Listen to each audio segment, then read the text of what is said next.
to my channel Nanovate. Today we will going to discuss about the axilla. The axilla is the gateway in the upper limb and the neck. It is the area between the upper part of the body and the neck, and it provides a pathway for many nerves, vessels and the arteries, and also the brachial plexus to pass from the neck towards the upper limb. And it provides many pathway for the certain important structures that pass through this opening called as the axilla. So this axilla is formed from the clavicle that is present upward, the humerus that is present laterally, the thoracic wall that is present medially, and the scapula that is present posteriorly. While that inferiorly, it is a free margin that is only covered by a skin or the subcutaneous tissue. So this whole structure somewhat pyramidal shape like structure. Also, the axilla have certain walls and the inlet that is the entrance to the axilla and the floor that we call as the base of the axilla. So the four walls or the four boundaries including the anterior wall, the posterior wall, the medial wall and the lateral wall. They are the bony apertures that are present at these walls that we see the thoracic wall medially, the clavicle superiorly at the axillary inlet, the free margin of skin is inferiorly, while on the lateral side there is a humerus. But there are muscle attachments that provided on these walls. The two sides of the axilla, that is the axillary inlet and the floor, is also formed from the skin and the free margin. Now here we are going to discuss about what structures made the four boundaries plus the inlet and the floor of axilla. Starting from the inlet, that is the entrance to the axilla, is formed from the lateral margin of the rib on the medial side, the clavicle on the anterior side, and the scapula, the choroid process of scapula, on the posterior side. These three structures form the anterior margin or the axillary inlet.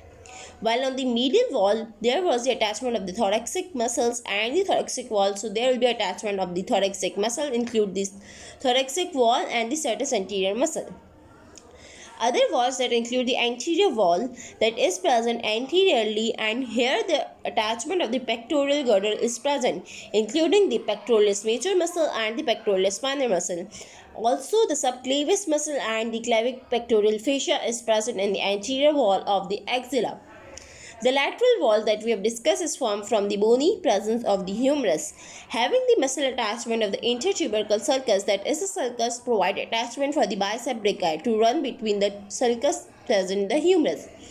The posterior wall that is formed from the bony attachment of the scapula, having some muscle attachment including the subscapularis, the teres major, the latissimus dorsi and the long head of the tricep, and the brachii muscle, the tricep brachii muscle, the long head of brachii forming the posterior wall of the axilla.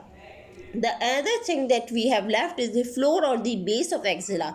That was a free margin in the bony apertures, while that it is covered with the skin of the armpit and it is open laterally into the arm. So this is the free margin and the floor of the axilla. Now coming to the contents and the structures that pass through the axilla. Firstly, the two muscles that are present in axilla included the bicep brachii muscle. The bicep brachii muscle, that is the major flexor of an arm, having the origins from the coracoid and the acromial process of the scapula, and having the two head, the long head and the short head of the bicep brachii originate from the scapula and insert on the radius of the upper limb. The innervation is from the C5 and the C6 nerve, that is the musculotendinous nerve of the brachial plexus. The discussion of these nerves and the brachial plexus have been discussed in a separate video of brachial plexus. The flexor of arm is the bicep brachii. It's a major flexor of arm. It's going to flex the muscles that are present and going to flex the arm. This muscle with the coracobrachialis, that having the origin from the coracoid process and insert on the humerus, having the innervation similar to the bicep brachii, that is C5, C6 and C7, while that its function is a flexion and somewhat adduction, that is a medial rotation of the arm.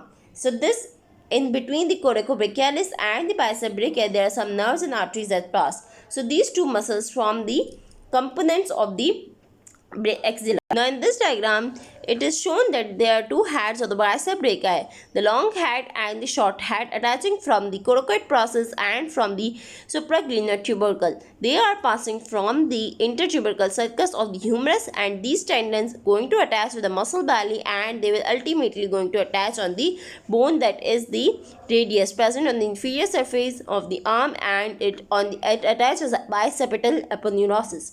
The other muscle that we have seen is the coracobrachialis. Here you can see this coracobrachialis is medial to the bicep brachii, and this coracobrachialis is attached from the upper end of the coracoid process, and then it attached lower towards the humerus. Here you can see this is the coracobrachialis muscle, the short muscle. The other component include the axillary artery. The axillary artery is a continuation from the subclavian artery. When it comes at the lower border of the upper first strip, it will become the axillary artery. And this axillary artery having the three parts, the first part, the second part and the third part in relation to the pectoralis minor muscle. Then the axillary artery is going to continue below the lower border of the teres major, and it is going to continue as a brachial artery in the lower arm. So this is a three continuation from subclavian to the axillary, and then from the axillary to the brachial artery. So what are the three parts of the axillary artery that pass in the axilla we are going to discuss? Now here you can see the first part having the one branch, that is a superior thoracic artery. The second part having the two branches, that is a thoracoacromial artery and the lateral thoracic artery. While the third part having the three branches including the subscapular artery, the anterior circumflex humeral artery that come anterior to the humerus, and the posterior circumflex humeral artery that come posterior to the humerus. These are the arteries that you should have to remember, that first part give the one branch, the second part give the two branch, and the third part give the three branch of the axillary artery. Now the second component includes the axillary vein. This axillary vein is the inferior continuation of the basilic vein. When this basilic vein passes through the upper border of the pectoralis minor muscle, it becomes the axillary vein, and it ends at the lower border of the first strip to become the subclavian vein. Here you can see the continuation of brachial vein, a basilic vein into the axillary vein that continue as a subclavian vein. So there are branches that occur in the subclavian vein. The cephalic vein that is coming from the lateral side is also going to drain into the axillary vein. So this is also a component of a axilla. The third component includes the brachial plexus, that having the nerve roots from the upper part from the C5 till the T1, that we have discussed in a separate video of brachial plexus. So these are some of the components including the muscles, including the axillary artery, the axillary vein and the brachial plexus. So this was an explanation about the axilla and what structures and component present in the axilla. I hope you will explain well. Thank you for watching. Subscribe for more.